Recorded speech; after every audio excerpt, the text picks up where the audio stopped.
sufferers account for the majority of the annual costs. So the 7% of patients characterized as having chronic pain account for 80% of the indirect costs. So think about that number. 7% of the patients characterized as having chronic pain account for 80% of the indirect costs. So that's disability, that's workman's comp. It's a massive number. We talked, it was over 100 billion last time, right? So those 7% of people with chronic back pain are eating up roughly $80 billion worth of our healthcare dollars there. That's a massive number. So if we could get that under control, like as naturopaths, if we could prove that we could, decrease that, if we could save this country $20 billion, what kind of funding could you get for schooling or even increases in insurance payments? Like that would be pretty dope. So 500,000 workers suffer from compensable back injuries each year. So some of this comes back to actually being injured. And of course, when you have the ability, humans tend to follow incentives.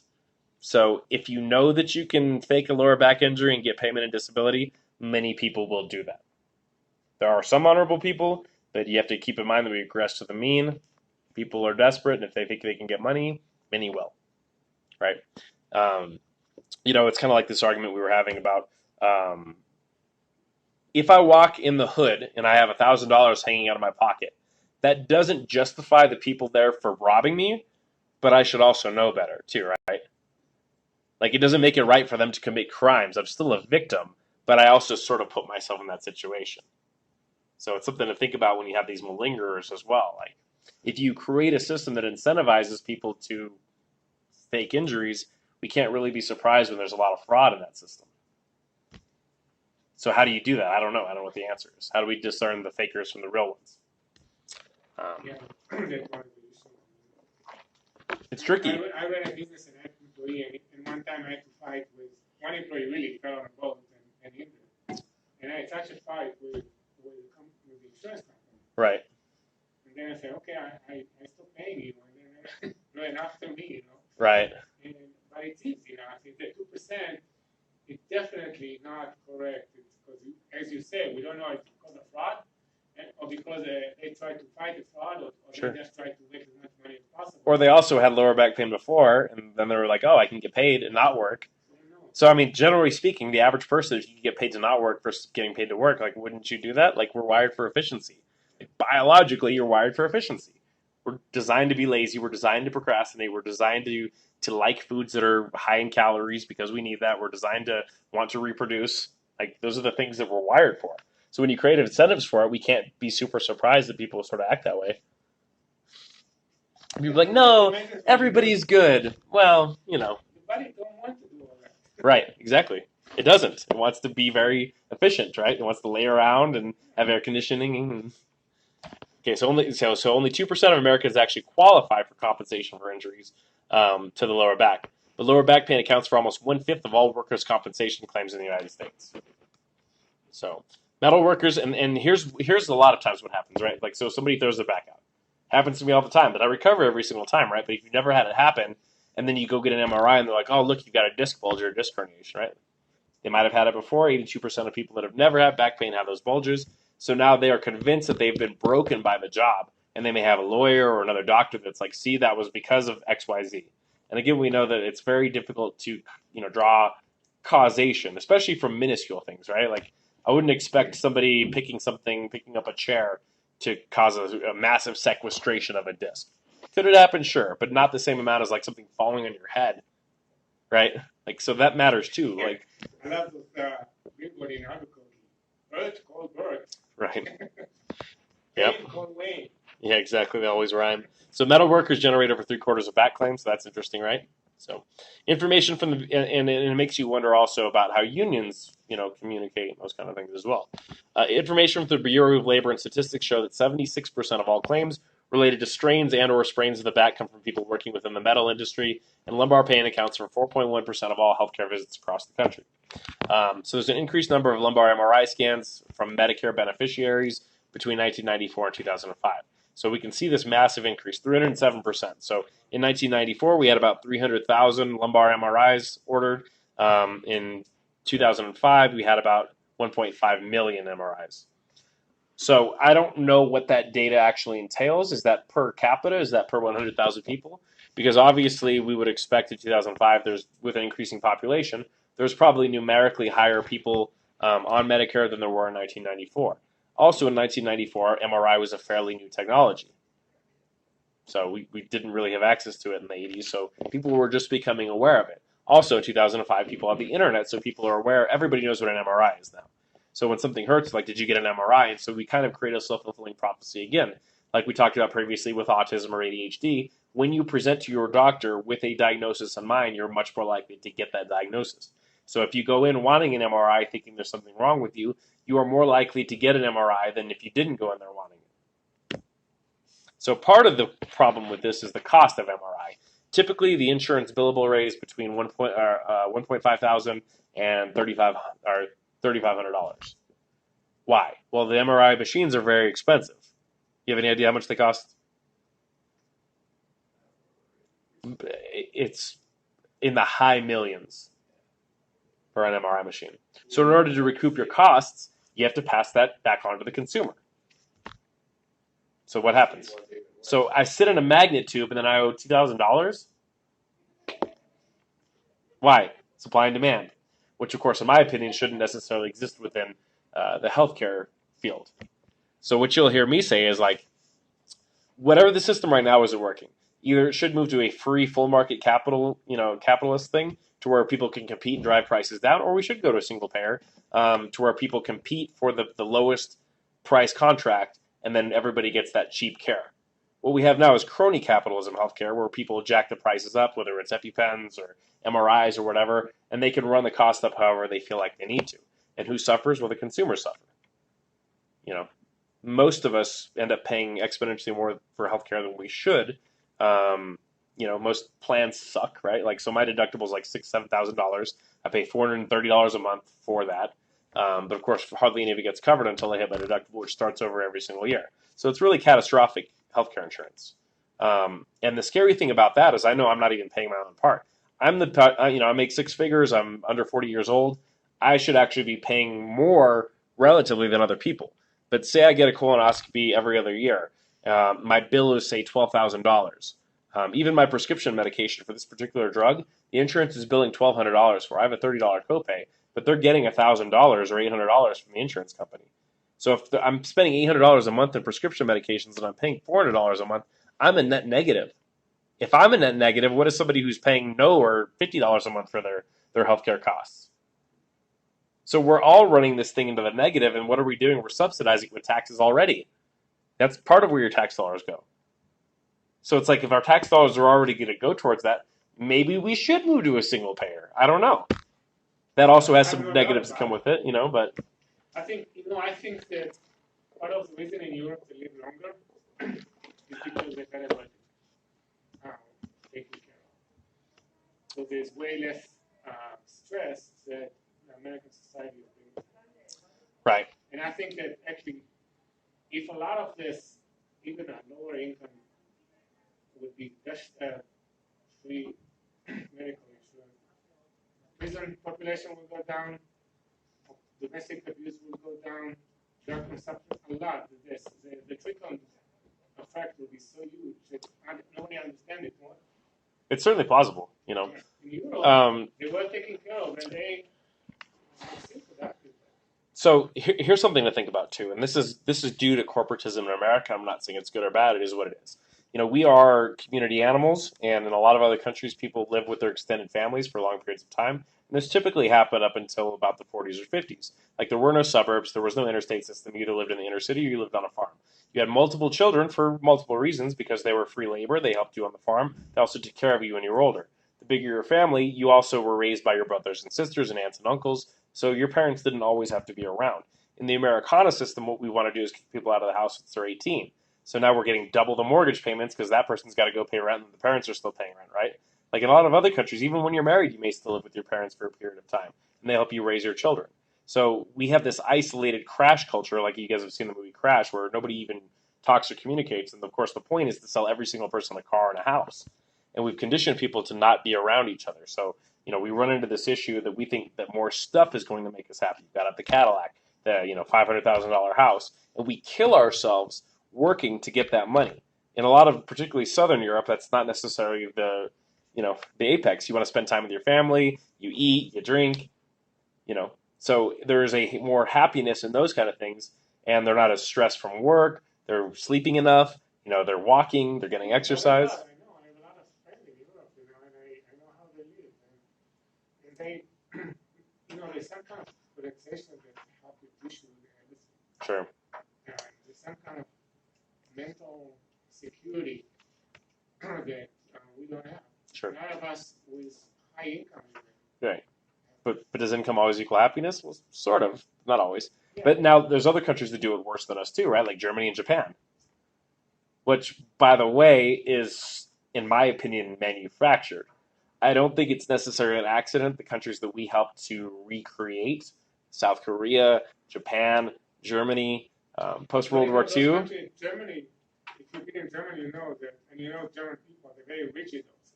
Sure. And the rigidity causing them also to be, like tissue is rigid, and in Germany, that's why they're able to do what they've done in the world. So, because they were able to be so rigid and line up everything in a very straight way. Sure. But when you look it's the same.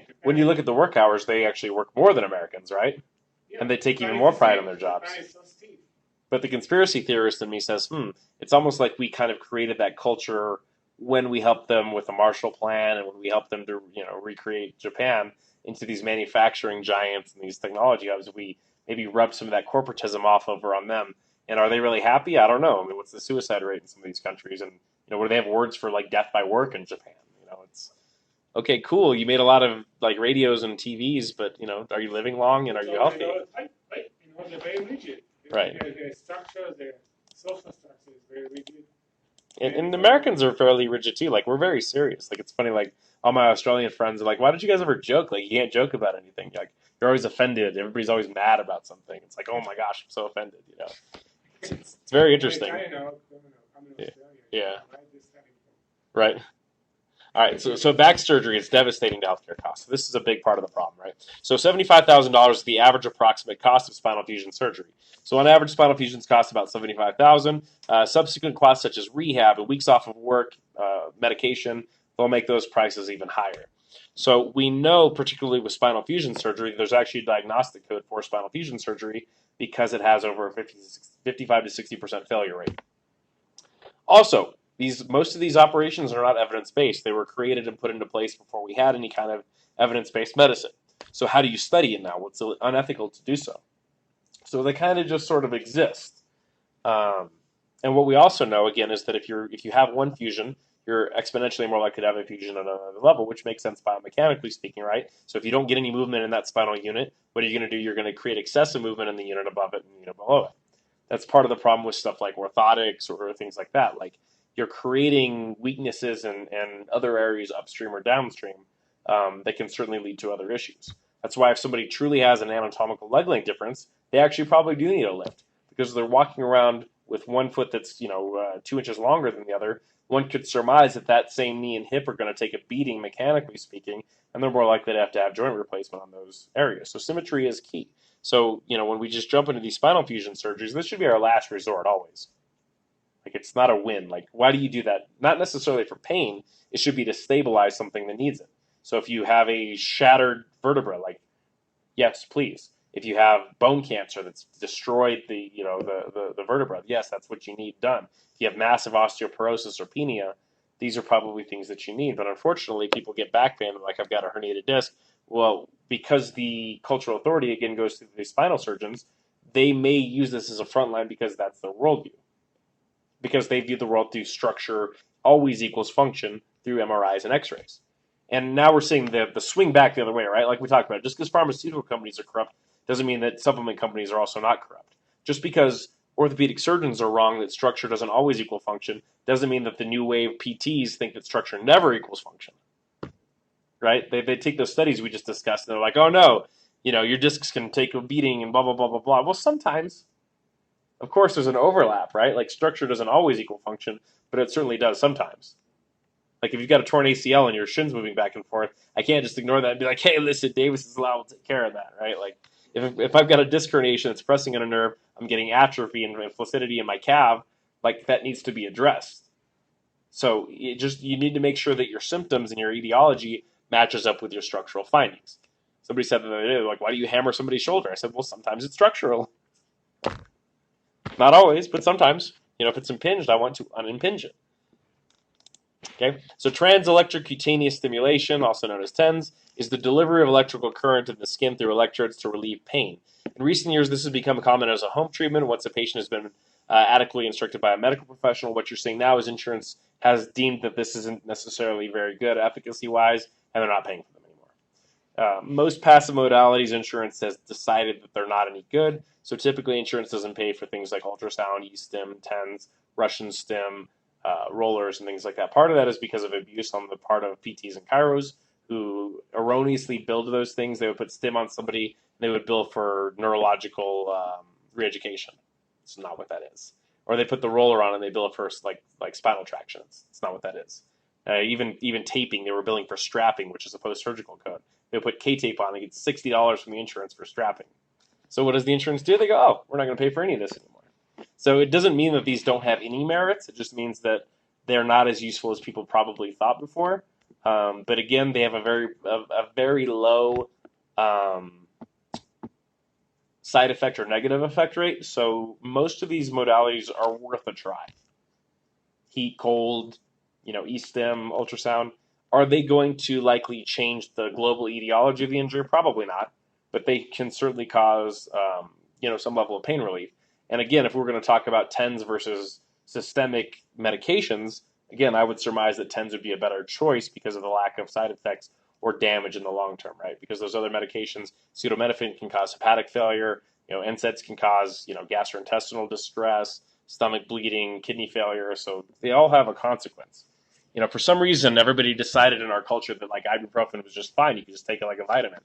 And it's like, no, the amount of deaths per year is actually staggeringly high as a result of kidney failure and stomach bleeding and things like that from those medications. Just because it's over the counter doesn't mean that it's safe. So we've created this weird culture that all medications need to come from a script from a doctor, and if they don't, then they're not dangerous. And that's kind of a weird situation that we've gotten into. Like if you manage to get your stuff over the counter, people will assume that it's safe. And like relatively, they are pretty safe. But nothing. Too much of anything is bad, right? Like too much water, you drown. Too much oxygen is corrosive. Too much exercise, you'll die. Too much sleep, you'll die. Too much food, you'll be obese. Too little food, you'll starve. So, too much of any of these medications can certainly cause harm. Although the use of TENS treatment was on the rise in people in Medicare in 2012, CMS, so it's a centralized medical system that's in charge of Medicare and Medicaid, stopped reimbursing patients for 10 units for the treatment of chronic lower back pain. TENS devices are still reimbursable for other uses, including acute back pain, but not chronic. Injections, or the steroid injections, are another way in which to relieve pain in the back, but they have limited efficacy. In a lot of the studies for back pain, they weren't shown to be any better than saline solutions. Both were better than placebo. Why? Well, that probably means that it's not the anti-inflammatory mediation. It probably means that maybe the insertion of the needle that causes the change. It could be that introducing a fluid into the extraspinal epidural space causes the change. It doesn't matter what kind of medication that is. So in that case, if the outcomes are the same, you would actually want to inject saline because it has a lower side effect profile, right? It's not going to cause osteopenia. It's not going to cause bone weakening or metabolic syndromes, which corticosteroids do cause because they mimic steroids that are released from your adrenal glands. Okay. The treatment method has been around for more than 50 years. So, again, steroid injections, they existed much longer than evidence-based medicine existed, right? So we were already doing these things before we ever studied them, which is kind of the same as chiropractic or massage or whatever else, But unfortunately, in our society, only one of those groups we vigorously force to stand up to scientific rigor before applying it. Right? What are your RCTs for acupuncture chiropractic? But we don't ask the same questions because the other people get a pass because they're already within the allopathic scope. But, what we're looking for is intellectual consistency from people, correct? So if it's good enough for some, it should be good enough for all. We should all be kind of held up to the same rigors. But we don't, and we think roughly 12% of medicine, whether it's alternative or traditional, actually, lives up to evidence-based medicine standards. And even the gold standards that we had previously typically aren't reproducible. So the truth is we have some, the analogy I like to use is evidence-based medicine is like the rails on the road. It keeps you from going off the road, but it doesn't tell you what lane to drive in.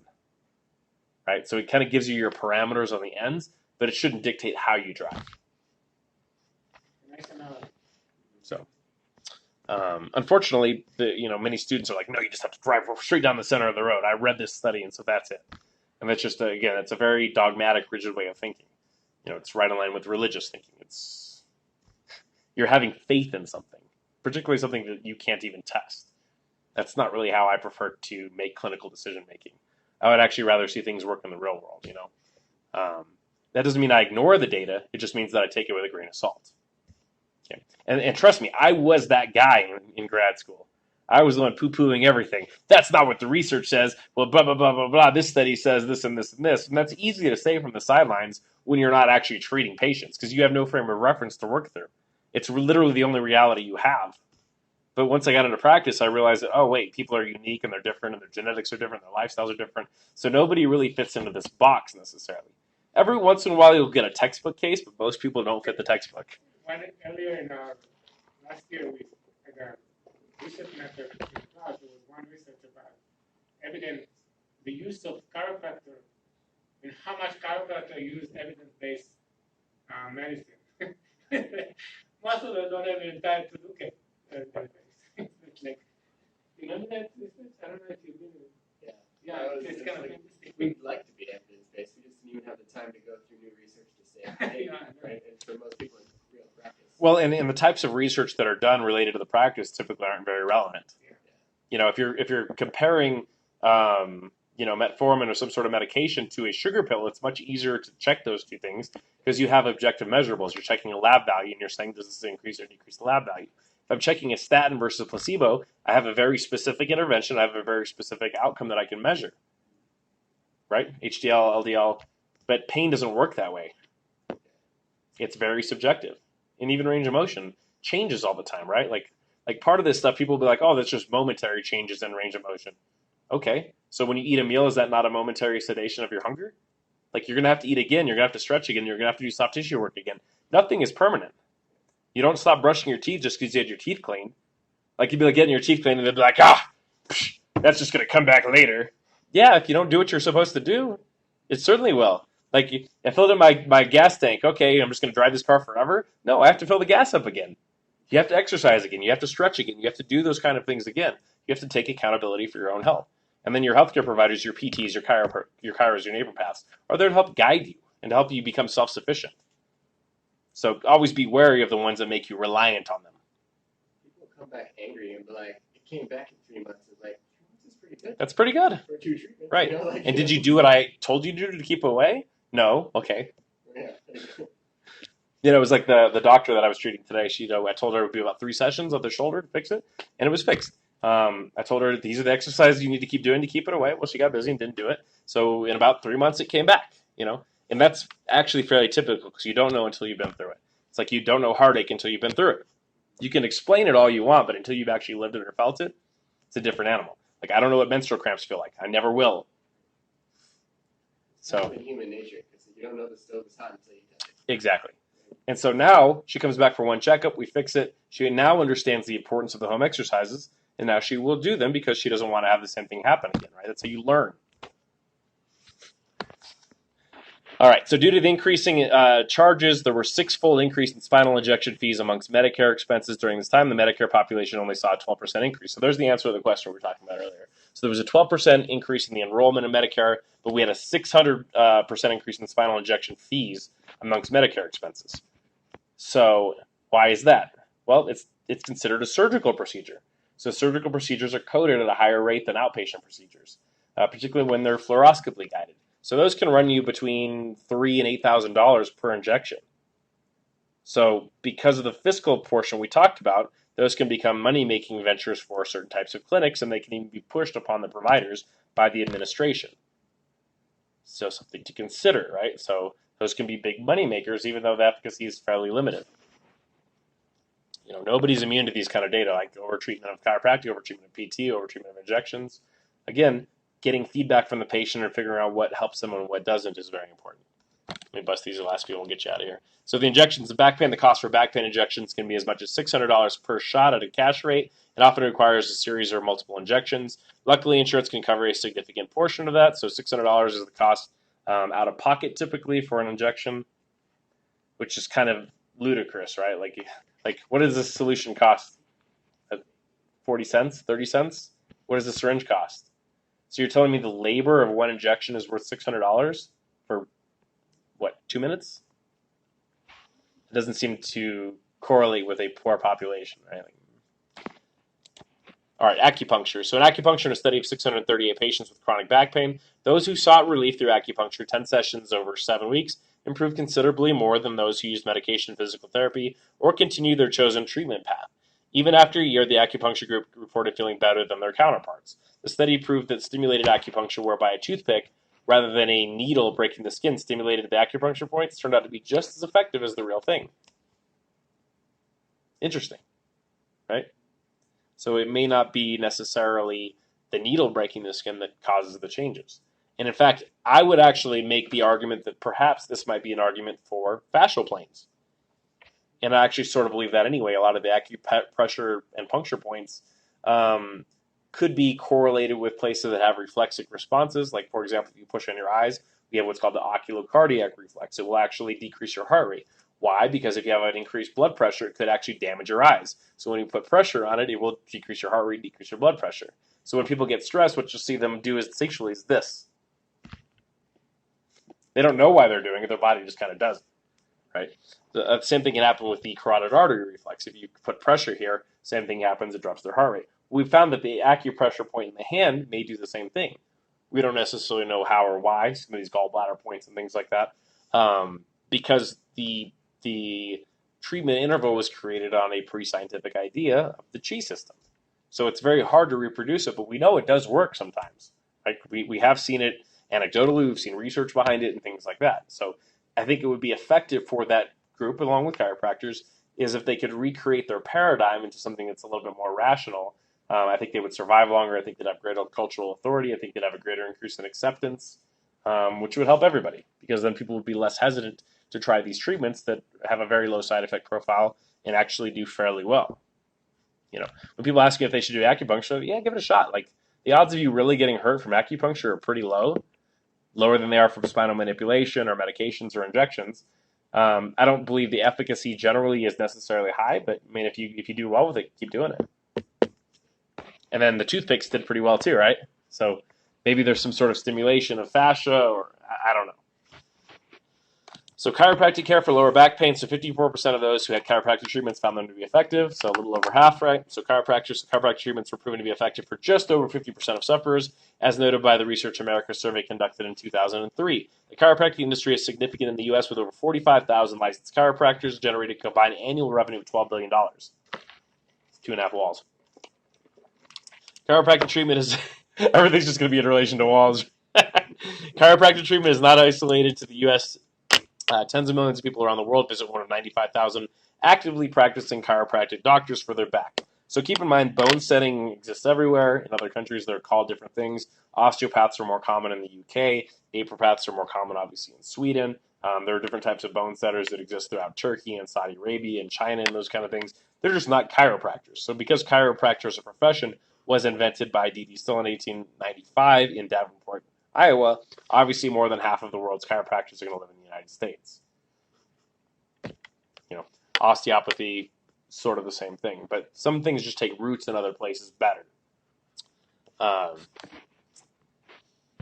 So roughly over 50% of lower back pain, and again, I would surmise, and this is based on an assumption only, the ones that do better, again, are going to be people with SI joint dysfunction, facet joint irritation. The ones that don't do well are people with fasciitis and true discal issues and things like that. So if you treat people with fascial restriction, which again is, in my opinion, is the most common, thoracolumbar fasciitis, adjusting them doesn't do anything. And that typically is the case. There's actually guidelines for this. Manipulation doesn't do well for chronic back pain. It does really well for back pain of less than 6 weeks. As an adjunct to other therapies, it does well in chronic back pain. You just can't use it as a singular entity. And that's one of the things we talk about, all these things working or not working. Like, generally speaking, they do better in conjunction with other things: stretching, strengthening, manipulation, maybe dry needling, maybe, all these other types of interventions. They tend to add together to where the sum is greater than each individual part. I think of it kind of too, is like 50% isn't bad. Sure. If you're just coming with one tool and 50% of your population is better, that's not too shabby. Right. then if you have other tools, then that percentage is just going to grow. Increases, and I agree. So that's why it's important to expand your toolbox, right? So physical therapy, 48% of people who had physical therapy for lower back pain rated as effective. So, close to the same as chiropractic, a little bit lower. The types of treatments options available to sufferers have mixed reviews. Physical therapy is another standard treatment and was rated effectively by 48% of people. And again, just like I caution people with chiropractic, considering physical therapy as a modality is a misnomer, it's a profession. So physical therapy could entitle tons of different things, right? Could be manipulation, could be dry needling, could be all kinds of things. So we've allowed these professions to be targeted into something that they believe is an intervention, and that's not accurate. They'd be like, how did medicine do? Well, what kind of medicine? Oh, just how did medicine do? Well, I don't know, injection, surgery, pills, what? Like it matters, right? Like same thing with physical therapy and chiropractic. So the general population doesn't necessarily know the difference. In fact, people will use the trademark term physical therapy for personal training, which you can't do. Keep that in mind, you guys. Unless you have a licensed physical therapist in your office, you cannot use the term physical therapy on your websites. Just like they couldn't use the word naturopathic physician on their websites. I remember seeing that argument. Even though we took physical therapy classes, like at school, they're named that for our PT modalities. Like at my school, they were. It should have been called physiotherapy. They should have been. So that was like a weird argument because like we learned how to eat ultrasound. Sure. We call our practice physiophilosophy. So people really get something. There we go. Sometimes they ask you professionals, so we kind of laugh about it, but we're like physiophilosopher. That's good. So surgery. So surgery is a more serious treatment option with only necessary in 5% of Americans. So only 5% of Americans who have back pain actually need surgery. 5%. Okay. So of the 56 million Americans seeking pain relief, of the people who receive surgery, 5.4 people in 10 believed it to be effective. So roughly the same as chiropractic. About 54% of people believe that it was beneficial. But based on surgical guidelines and what we actually deem as acceptable terms for somebody who should have surgery, only 5% of people qualified. So that's interesting, right? And keep in mind, the more invasive the procedure, the more likely people are to believe that it was useful. The more expensive, the more fancy the equipment, the more likely they are to feel satisfied with it. I kind of remember that when they were doing like knee surgery placebos, so people got to see the video of them getting their knee cut open and they magically got better. Right. Now, again, I would argue against that as a way to discredit the type of surgery, because what you have to figure out, and so what that study did was they took people who had meniscus tears or arthritis, and they had a sham surgery and they had an arthroscopic surgery, and they ended up being roughly about the same. In fact, the long-term prognosis from the people that thought they had surgery did the best out of the three groups, and both the people who thought they had surgery and the people who had surgery did significantly better than people who had no intervention. Right, so just the fact that they thought they had surgery made them feel better about themselves. That being said, we didn't discriminate. We didn't separate out the applicants in that pool. So knowing what we know about clinical interventions, if the patient has anterior knee pain and we treat an asymptomatic meniscus, yeah, I wouldn't expect them to do better. I would expect the placebo group to do the best, right? But if they have a meniscus, a bucket handle tear or something like that's getting stuck in the joint, that's somebody who's going to do much better with arthroscopic surgery. So it's important to decipher which meniscus tear patient actually needs the surgery and which one doesn't. It's just like lower back pain, right? Like the person with a disc herniation with neurological defects downstream is significantly more likely to do better from surgery than somebody who just has back pain. Because back pain is, we don't know why it hurts. We just decided to draw causation out of the correlation with the disc bulge or herniation or whatever else. Well, lumbago exists because no one can actually peel away the onion layers to figure out if it's facet syndrome. Well, you guys should be pretty darn good at it after getting enough clinical cases. I'm very confident that I can decipher where almost all lower back pain comes from. And if I'm not, then I can rule it in or out by my interventions because I know what my interventions do. If it's the rectus abdominis and I clear that and it gets way better, then I was correct. If it doesn't change it at all, then I was wrong and I need a new theory. So you guys will be able to work through those worldviews as you treat more patients. So when it comes to spinal surgeries, the most common type is discectomies, which is the removal of the herniated part of the disc. Operations that involve the joining of the surrounding vertebrae, better known as spinal fusions, have been rising as well. There were just over 150,000 surgeries in 1993, and by 2007, the number had more than doubled to 350,000 surgeries. So the ubiquitousness of the surgeries has seemed to increase them at an exponential rate that is significantly higher than the population growth. Even though the number of spinal fusions has been on the rise, experts estimate that fewer than half of them are appropriate, and research confirms the same proportion as successful. And so what that means is in states that you have a higher American Medical Association presence, people are significantly more likely to go to a surgeon first and significantly more likely to be recommended to have surgery than states that have less of that presence. So when you talk to people from New York, Texas, Illinois, and California, they're exponentially more likely to be recommended to have surgery as the primary intervention compared to alternative therapies. When you talk to people from Colorado, New Mexico, Louisiana, places like that, you're much more likely to have people try physical therapy, chiropractic, and all those other things. And so through those other modalities, they are exponentially more likely to get healed on the way there, right? So 54% more likely to get healed by one of those other interventions. And if you add them together, that number goes even higher. So if it was me and it was my back, then I would try PT, chiro, naturopath, massage, acupuncture, injections, kind of in that order, right? I wouldn't just jump into surgery. But in a case where the surgeons have cultural authority, they're much more like, and if somebody tells you need surgery, you're much more likely to listen to the first opinion you heard than the last. It's like when you do public speaking, right? Like if you're giving presentations, you want to be either the first or the last because they stick in people's minds. You don't want to be the third guy. Like that's much more hard to grab somebody's attention with. So keep that in mind when you're discussing as a second or third opinion. You may really have to grab their attention to try to keep them out of that operating room if you truly believe that they don't need to be there. Now, you also don't want to be somebody that's getting in the way of other people's interventions because you wouldn't want them doing that to you either, right? So it's something you really have to balance, and it helps to build those relationships with those surgeons too. Like we have 2 or 3 spinal surgeons, we only have like 4 in Albuquerque, but they have been to our office as patients to kind of see how things go. We've been able to discuss ideologies, and so we respect each other's opinions. So we can respectfully disagree or give input if somebody has a different idea of what we're dealing with. And so having that kind of respectful conversation with other healthcare providers is really important. It's also really important not to talk down about other healthcare providers at all, ever. Like, don't get into that negative frame. Just like, don't talk bad about the other teachers. None of that kind of stuff. It doesn't help you in any way, shape, or form. And they will go running back, and they will misinterpret what you say, and they will tell the other person, and it'll make you look bad. In fact, when you don't say anything wrong, there's a very high likelihood that someone will misconstrue what you say through the telephone game and tell somebody you said something different than you actually did. It happens all the time. And people kind of suck at listening. So we also have laminectomy, so that's where they cut out the lamina. So you have the pars articularis. The other portion of that posterior aspect is the lamina. That bone part can press down on the neural foramina and press the nerve root. So oftentimes you'll see a discectomy done in conjunction with a laminectomy. When you do a laminectomy, now you have less bony stability there. When you do a laminectomy, you're significantly more likely to end up with a fusion later because you don't have the spinal structure there needed. When you do a discectomy, because you have taken some of the disc material away, it is asymmetrical. You are more likely to have disc herniations or sequestrations as a result of that previous surgery. So we are hoping that the stem cell type of injections, the collagen injections, those kind of things will hopefully be the regenerative medicines of the future. But we're not there yet. So surgery certainly has its place, but it's certainly overused in our society. And when you cut things, there's no going back from it, right? The second cut's like worse outcomes than the first. Right. So I don't know. Do you guys know who Ronnie Coleman is? Bodybuilder guy. I think he's on like spinal surgery 10 or 11.